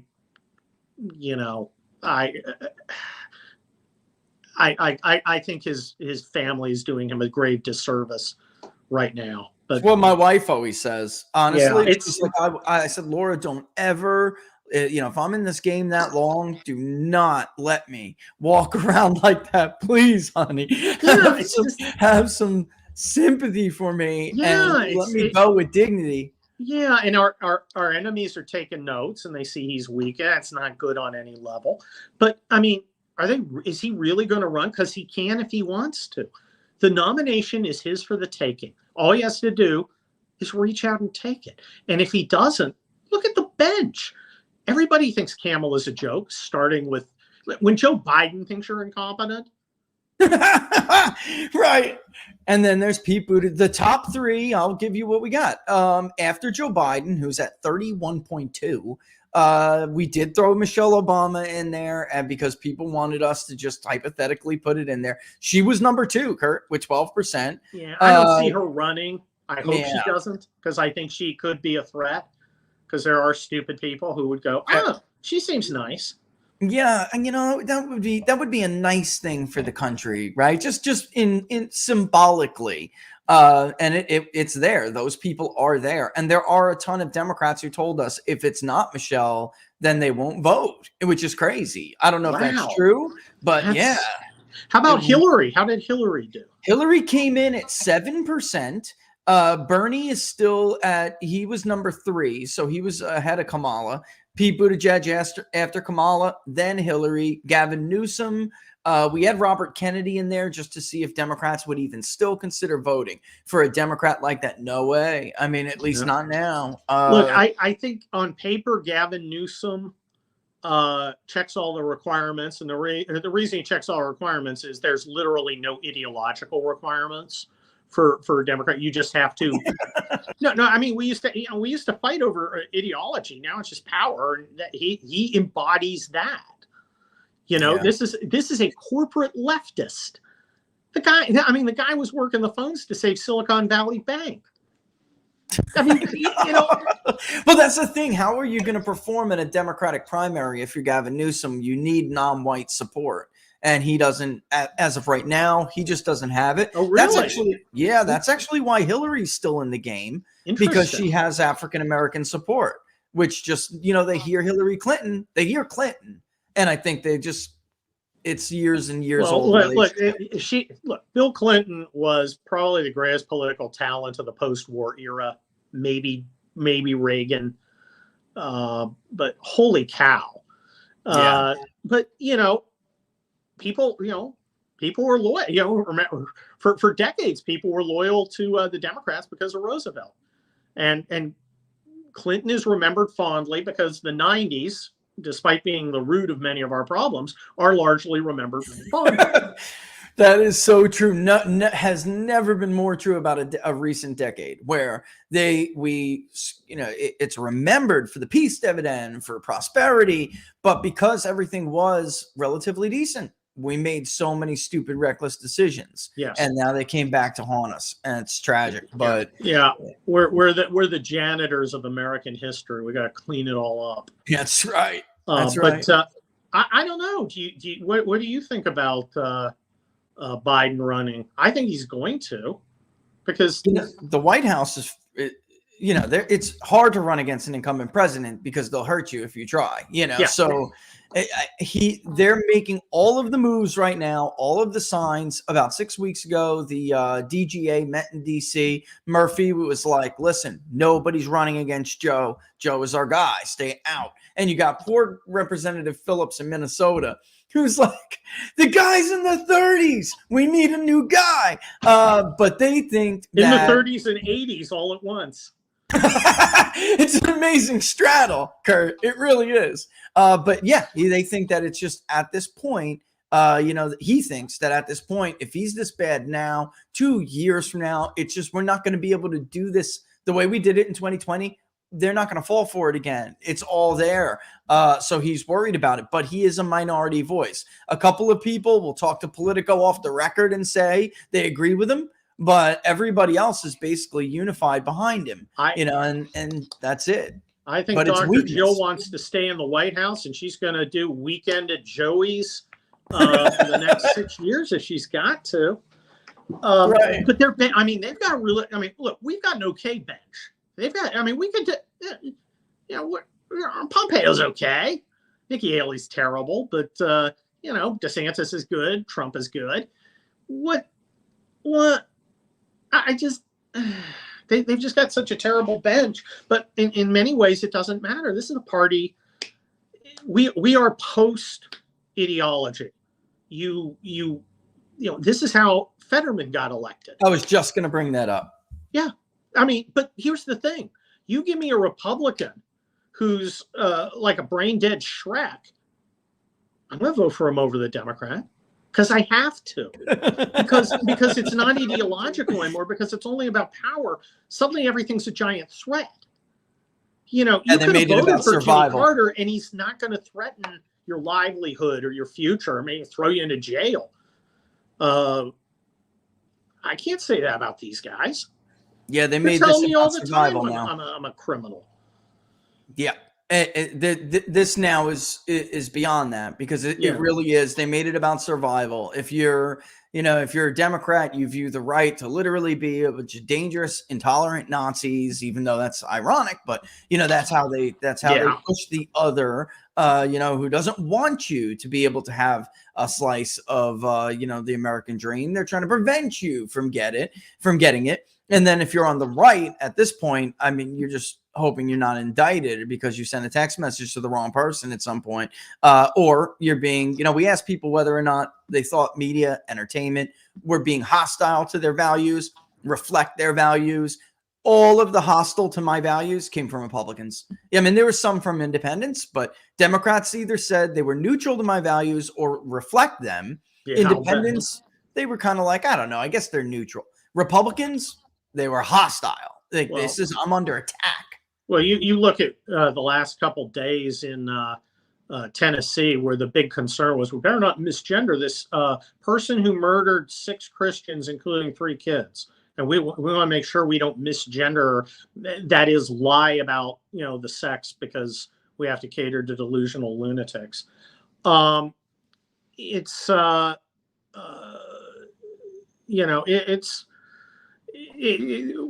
done with the regime media. Yeah. And that's something it's going to be very hard for Donald Trump, because remember, he's very big on credentials. He's very big on prestige. He grew up in the New York market, so he thinks mainstream media still matters because that's how he grew up. DeSantis won't even talk to him. It drives him nuts. They just will not talk to him. So I read in the Washington New York Times, we don't talk to you. Bye. Yeah, I read from the Washington Post the other day, and it was like comparing how the campaigns deal with the media, and they were basically just trying to chase a couple of around. This one in Iowa, this one in Ohio, and DeSantis just completely blocked everybody out. So they were like, "There's nothing to report here because he won't talk to us." None of them, and ironically, Kurt, they were having quotes from so-called supporters who were saying, "I wish he would talk to you." Oh yeah, no, you don't. There's a whole bunch of DeSantis guys going on. I really like DeSantis, sure. but I think he's too mean to the regime media. Yeah, that happens. Yeah, of course, that's a Republican. Sure. No way, no chance. I will. Yeah, tell people. Look, thanks for coming on, man. I really appreciate it, especially with such short notice. Tell people, when your columns come out, where they can follow you on social media, the whole spiel. Okay, Monday, Wednesday, and Thursday at Town Hall. I've got one coming tomorrow that's a pretty good one about the fact that courage isn't dead. And I talk about those police officers in Tennessee, but I expand it because that's, courage is the heritage of every American. And, whether you got here on the Mayflower or you got here last Monday, that is your heritage. That is your right, your duty, and your obligation. And that's why I'm such a strong believer in the Second Amendment, that we have to be able to act to defend our Constitution, country, family, community, and ourselves. And what we saw, we saw a bunch of guys who put the lives of others ahead of the lives of themselves, because those cops could have been killed any moment. And they went to the sound of the guns. And that is who we are at the end of the day. So Monday, Wednesday, Thursdays on Town Hall. Follow me at Twitter at Kurt Schlichter. I'm probably going to tick you off because I always say things. I say what I think, and maybe I'm wrong. You can tell me I'm wrong, but just don't insult my dogs. Also get my 7th conservative action novel, Inferno. It's in the People's Republic series. People love these things. I've had huge success with it. It's really remarkable, and they're a lot of fun. People's Republic, and the latest is Inferno. I'm writing The 8th Overlord. It's pretty amazing. I mean, I've sold hundreds of thousands of these. It's nuts. Where do you find the time? I got to tell you, I haven't written a book since 2013. I'm not kidding. Time management. Yeah, something's got to go, Kurt. That's 2,500 words. Boom. Okay, that's a good strategy. Yeah. But the beautiful thing about writing a book is it's a ratchet. You don't go backwards. So if I'm at 20,000 at the end of this week, next week I'll be at 30,000, then 40, then 50, then 60, and then I'll have like 110,000 words, and I'll be ready to put it in final form, and out it goes, and up into the Amazon top 100. I got 2.5 chapters of one that was supposed to be co-authored, and it's about the evolution of the Republican coalition. He handles the history, I handle the numbers, and I could just it's time management. You're right, because if I got to do it and put it out there myself, it's got to get done backwards. It's got to get done. Yeah, I mean it's something I have to dedicate more time to. But they are great. You're right, and people should definitely check them out. Come back when you have time, Kurt. It was a pleasure. All right. Anytime.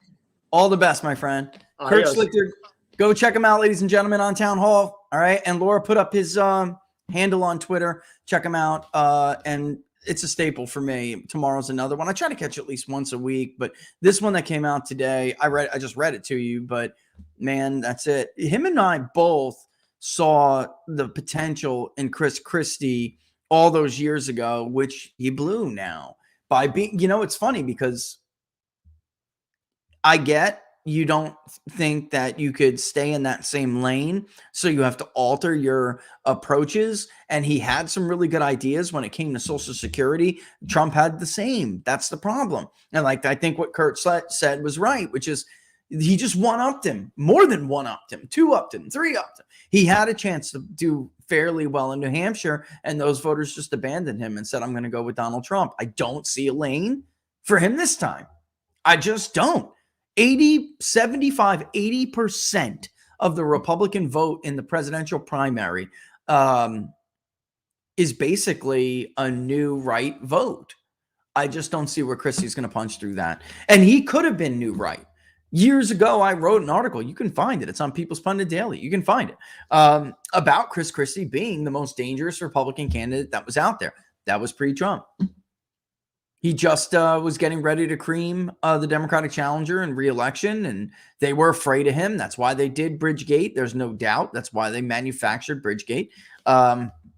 Any other Democratic governor in New Jersey, folks, I hate to tell you, but that's the way politics works in New Jersey. Even if it all was true, which it wasn't, but even if it all was, it honestly was completely blown out of proportion. That's how politics operates in New Jersey.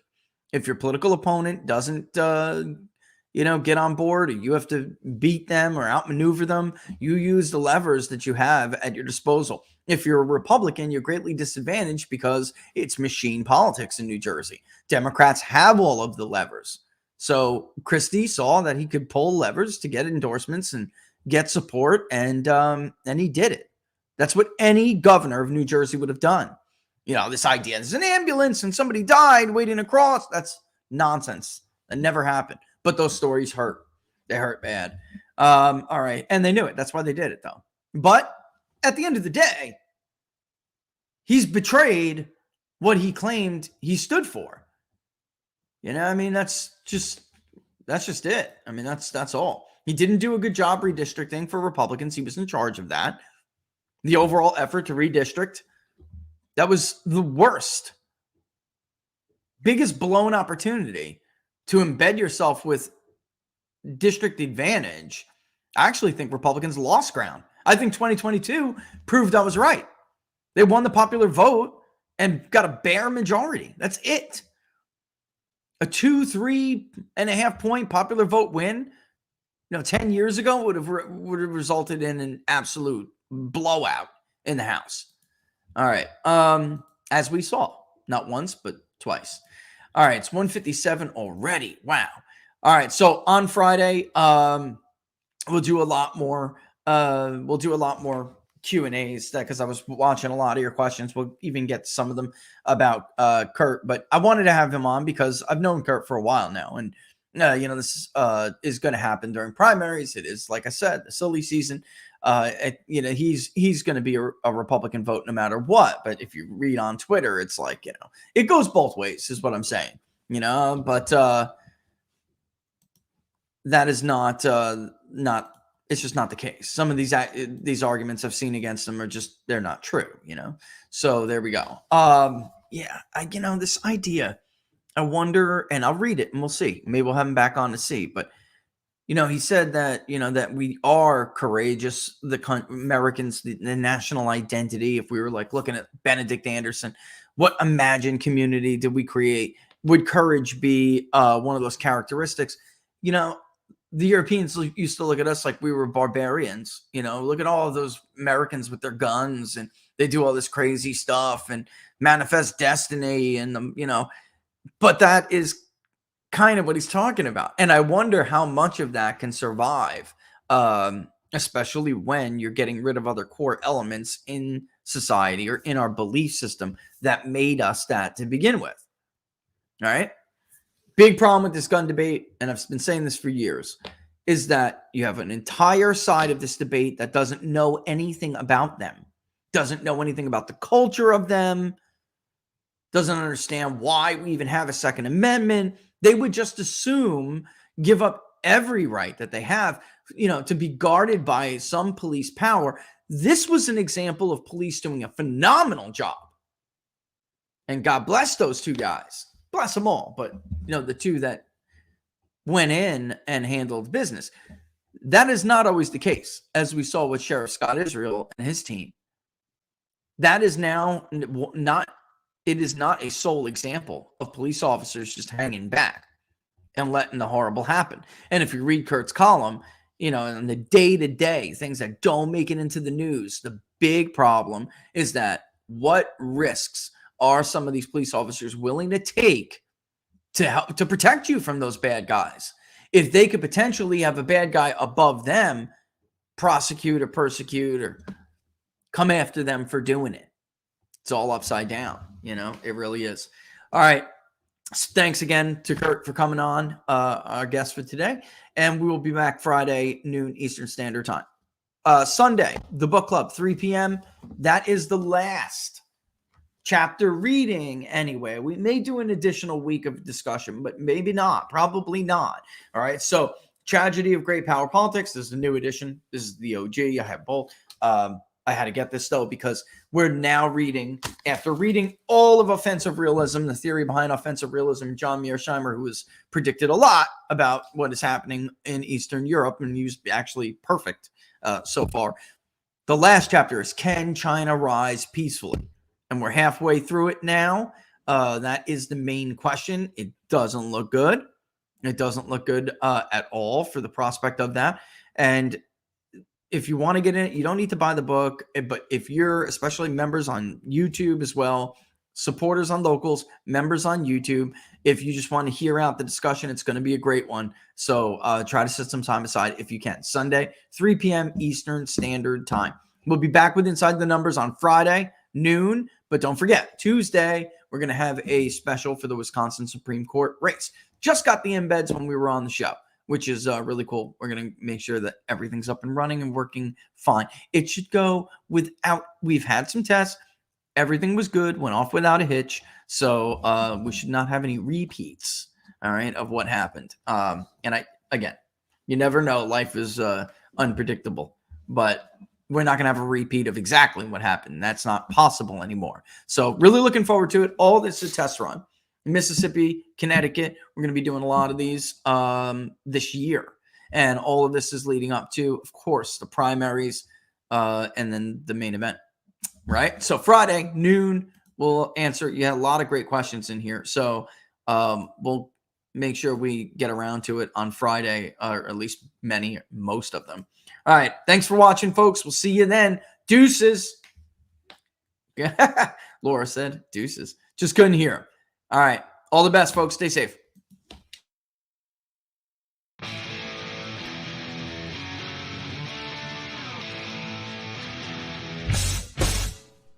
How much you wanna bet that I can get you back inside your head before the summer ends and spread a little love. Just for a little fun, I'll make you come back to me before the rise of every sun. Baby, it's meant to be, I know you got a man, but you don't understand. You're gonna be a heartbreaker. You're such a love taker. So just suck me in and you can toss me like a cigarette.